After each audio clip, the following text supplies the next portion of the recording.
menampilkan profil PT Elang Mahkota Teknologi atau MTEK. PT Elang Mahkota Teknologi (Tbk) MTEK adalah perusahaan konglomerat berbasis di Jakarta, didirikan pada 3 Agustus 1983 oleh Edi Kusnadi Sriatamaja. Awalnya bergerak sebagai distributor komputer. MTEK kini fokus pada 4 pilar utama, yaitu media dan digital, layanan kesehatan, teknologi, dan infrastruktur digital, serta layanan keuangan. MTEK memiliki sejumlah stasiun TV seperti SCTV, Indosiar, dan Moji, serta platform digital video, Liputan 6, dan Bola.com. Di bidang kesehatan, MTEK mengelola EMC Healthcare. Dalam layanan keuangan digital, mereka berinvestasi di Dana, Bukalapak, Bank Fama, dan Superbank. Selanjutnya, profil singkat dari PT Indo Internet Tbk atau PT Indonet merupakan perusahaan publik yang bergerak di bidang teknologi, informasi, dan komunikasi, khususnya sebagai penyedia layanan internet ISP, layanan telekomunikasi kabel, hosting, konsultasi, dan manajemen fasilitas komputer, serta telekomunikasi satelit. Perusahaan ini didirikan pada 23 Maret 1994 berdasarkan Akta Notaris Soekami SH nomor 57 dan disahkan oleh Menteri Kehakiman Republik Indonesia pada tanggal 7 Juli 1994 sejak awal berdirinya. Kantor pusat Indo Internet berlokasi di Jalan Rempoa Raya nomor 11 Ciputat, Tangerang Selatan, Indonesia. Perusahaan ini mulai beroperasi secara komersial sejak April 1994 dan kini dikenal sebagai salah satu penyedia infrastruktur digital terkemuka di Indonesia. Baik teman-teman, selanjutnya kami akan membahas mengenai analisis horizontal, yang mana di sini terdapat 2 PT. Yang pertama itu PT Elang Mahkota Teknologi Tbk. Nah, dari hasil yang kami dapatkan dalam laporan keuangan PT Elang tersebut, kami mendapatkan bahwasanya kas dan setara kas itu menurun sekitar 3,5%. Nah, yang artinya teman-teman, perusahaan ini memiliki lebih sedikit uang tunai atau setara kas dibanding tahun sebelumnya. Piutang usaha turun sedikit sekitar 0,58%, yang berarti penjualan kredit ke pihak luar itu agak berkurang.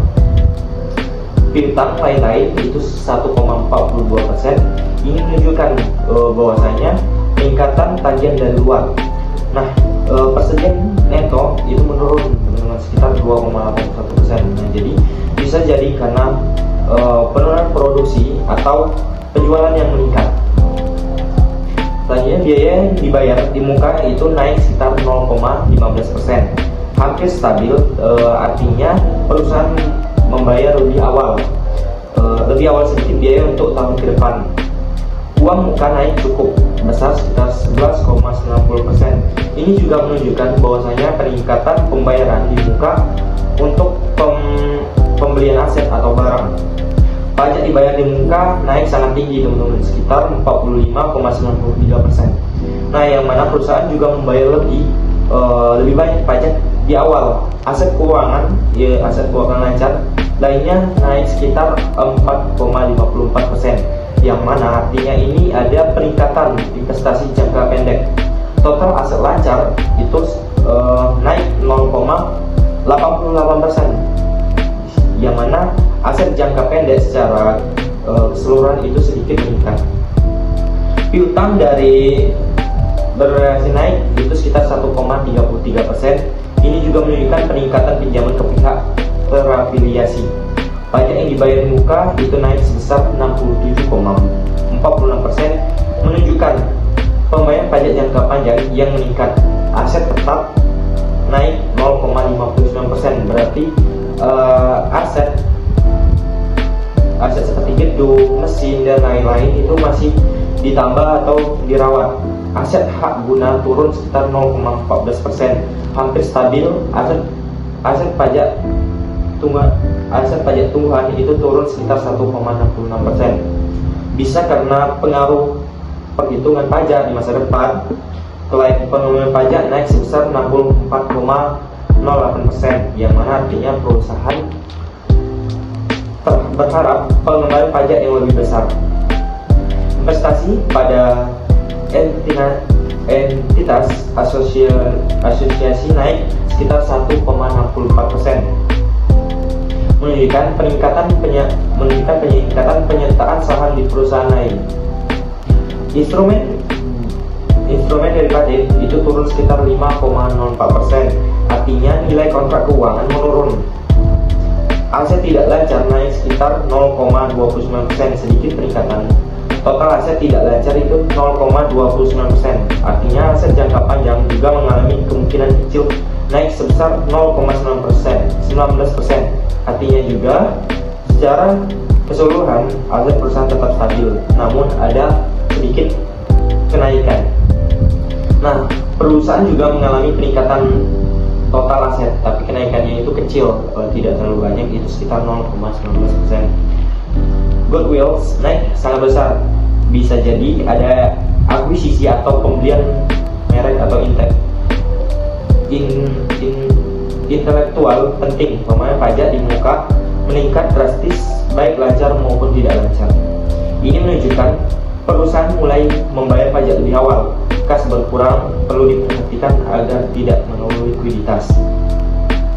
Selanjutnya, pendapatan perusahaan mengalami pertumbuhan pendapatan yang sehat sebesar 13,22%.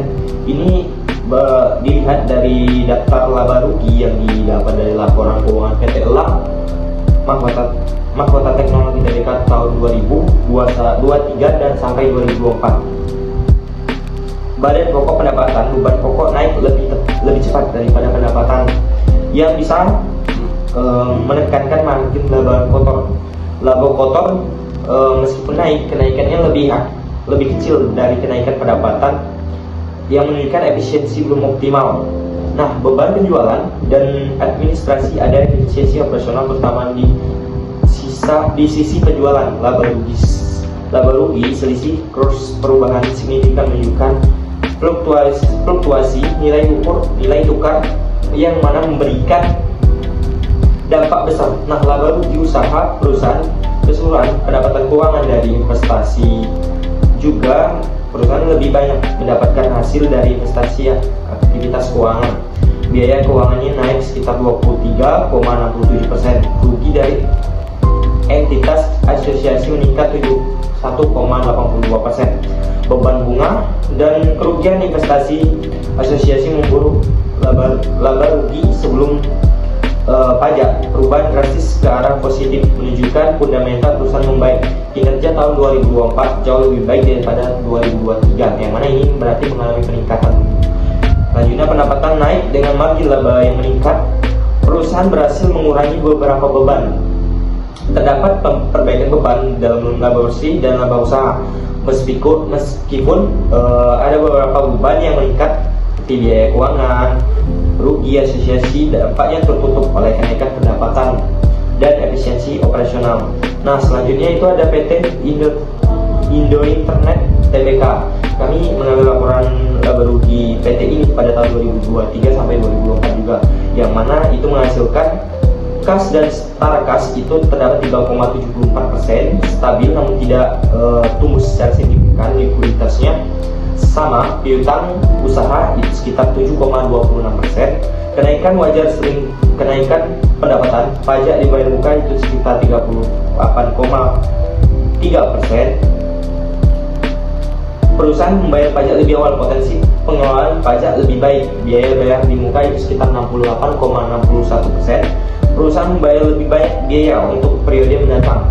Nah, yang mana hasil lancar lain itu sekitar 165,06%. Perlu ditinjau lagi, yang mana hanya banyak biaya untuk periode yang mendatang. Asal lancar atau jumlah asal lancar lainnya itu sekitar 6,87%, stabil, konsisten dengan pertumbuhan usaha. Aset tetap itu sekitar 33,26%. Perusahaan berinvestasi besar, bisa berarti ekspektasi peningkatan kapasitas dan aset tak berwujud sekitar 45,29%. Bisa berupa lisensi software hak potensi jika mendukung operasional. Aset tidak lancar lainnya sekitar 200,380%. Kenaikan besar perlu transparansi lebih tinggi mengenai jenis aset ini. Laporan keuangan tersebut PT tahun 2003-2004 memiliki pendapatan bersih meningkat sebesar 6,98%, dan dari harga 950 409 juta pada tahun 2023 menjadi sekitar 1.016.826 juta. 2024 beban pokok pendapatan juga naik sekitar sebesar 21,91%, yang mengindikasikan adanya peningkatan biaya produksi atau pembelian barang. Laba bruto justru turun tipis sebesar 0,35%, dan dari harga 421 juta menjadi 422.909 juta, yang mana ini menunjukkan laba bruto menyusut karena kenaikan biaya lebih tinggi. Beban penjualan meningkat sekitar 56,17%, itu di harga 2.585 sampai dengan 4.037 juta. Meskipun secara normal tidak benar, secara presentasi cukup signifikan, tetapi beban umum dan administrasi naik juga sekitar 11,08%. Dilihat juga ada beban operasional lainnya menurun sebanyak 11,62%. Beban piutang menurun sedikit, pendapatan piutang menurun sedikit sekitar minus 3,97%, dan pendapatan bunga menurun sedikit sekitar minus 3,97%. Beban bunga liabilitas hewan menurun sekitar minus 27,85%, memberikan sedikit kelonggaran pada beban tetap. Selain itu juga ada penghasilan menurun signifikan, itu sebesar minus 14,63%. Beban pajak kini juga turun drastis sebesar minus 40,13% karena laba juga menurun. Beban pokok tanggungan berbalik dari posisi menjadi negatif, menambah tekanan pada pajak total. Laba tahun berjalan turun sekitar minus 8,29% dari sekitar 265 juta menjadi 268 juta. Penghasilan konversi lain imbalan pajak kerja juga turun sebesar minus 18,42%. Total pengembalian konversi turun sehingga sampai minus 8,54%. Beban bunga pinjaman juga muncul signifikan di lompat yang menjadi beban besar bagi perusahaan. Ini bisa menandakan adanya utang baru atau restruksi keuangan. Efisiensi operasional pada ditingkatkan terutama dalam beban umum dan administrasi secara keseluruhan. Kinerja laba menurun meskipun penjualannya meningkat.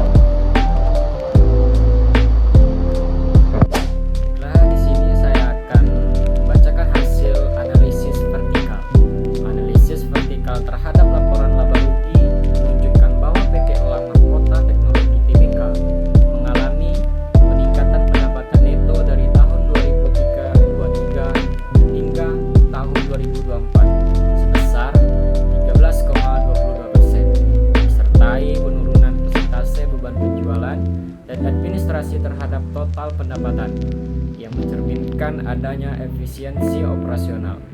Meskipun persentase beban pokok pendapatan juga meningkat, laba usaha perusahaan berhasil membalikkan posisi dari negatif menjadi positif, menandakan peningkatan signifikan dalam kinerja operasional. Pendapatan dari sumber non-operasional seperti pendapatan keuangan dan laba atas investasi juga memberikan kontribusi positif terhadap total laba. Sementara itu, PT Indo Internet Tbk juga mengalami peningkatan pendapatan bersih, namun tidak diiringi dengan efisiensi biaya yang memadai. Beban pokok pendapatan meningkat lebih tinggi daripada kenaikan pendapatan, menyebabkan margin laba bruto menurun. Beban bunga pinjaman yang muncul pada tahun 2024 juga memberi tekanan besar terhadap laba sebelum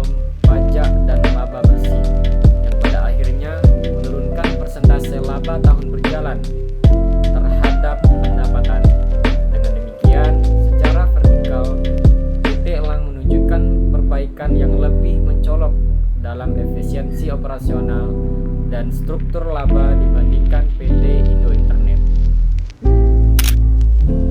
Analisis rasio. Pada rasio likuiditas, 1 rasio lancar. PT Elang lebih baik dalam membayar utang jangka pendek dengan aset lancarnya ketimbang PT Indo Internet. Yang kedua, rasio cepat. PT Elang lebih baik dalam melunasi kewajiban utang jangka pendek tanpa bergantung pada persediaannya ketimbang PT Indo Internet. Ketiga, rasio lancar. PT Indo Internet lebih baik dalam membayar utang jangka pendek hanya dengan kas yang tersedia ketimbang PT Elang. Kemudian rasio probabilitas.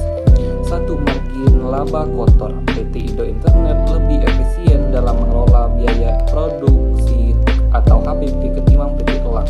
Kedua, margin laba operasi. PT Indo Internet lebih efisien operasionalnya tanpa memperhitungkan beban bunga dan pajak ketimbang PT Elang. Yang ketiga, margin laba bersih. PT Indo Internet lebih mampu menghasilkan laba bersih dan penjualan ketimbang PT Elang. Yang keempat, ROA. PT Indo Internet lebih efisien dalam menggunakan seluruh asetnya untuk menghasilkan laba ketimbang PT Elang. ROE. Yang kelima, PT Indo Internet lebih mampu menghasilkan laba dari modal yang dimiliki oleh pemegang saham ketimbang PT Elang. Kemudian rasio solvabilitas. 1. Rasio utang terhadap aset. PT Elang memiliki utang yang lebih rendah, menunjukkan bahwa perusahaan memiliki hutang lebih sedikit dibandingkan dengan aset, sehingga resiko keuangan yang lebih rendah ketimbang PT Indo Internet. Kemudian yang kedua, DER. PT Elang memiliki hutang yang lebih rendah, menunjukkan bahwa perusahaan memiliki hutang yang lebih sedikit dibandingkan dengan ekuitas. Kemudian yang ketiga, ada rasio ekuitas terhadap aset. PT Elang lebih baik karena memiliki ekuitas yang besar dibandingkan asetnya. Berdasarkan hasil analisis laporan keuangan terhadap PT Elang Mahkota Teknologi Tbk dan PT Indo Internet Tbk selama tahun 2023 hingga 2024, dapat disimpulkan bahwa kedua perusahaan menunjukkan dinamika kinerja keuangan yang berbeda. PT Elang Mahkota Teknologi Tbk berhasil mencatat perbaikan signifikan dengan pertumbuhan pendapatan sebesar 13,22% dan peralihan dari rugi menjadi laba usaha, yang menandakan efisiensi operasional yang meningkat. Sementara itu, PT Indo Internet Tbk memang mengalami kenaikan pendapatan sebesar 6,98%, namun laba bersihnya justru mengalami penurunan, terutama akibat beban bunga pinjaman yang baru muncul pada tahun 2024. Dari sisi rasio keuangan, PT Elang unggul dalam likuiditas dan solvabilitas, mencerminkan stabilitas dan kehati-hatian dalam pengelolaan keuangan. Sebaliknya, PT Indo Internet menunjukkan performa yang lebih baik dalam profitabilitas dengan margin laba bersih dan return on asset atau ROA yang lebih tinggi. Dalam perspektif ekonomi syariah, PT Elang cenderung lebih sesuai karena menunjukkan prinsip kehati-hatian, manajemen risiko yang baik, serta struktur keuangan yang lebih konservatif dan stabil.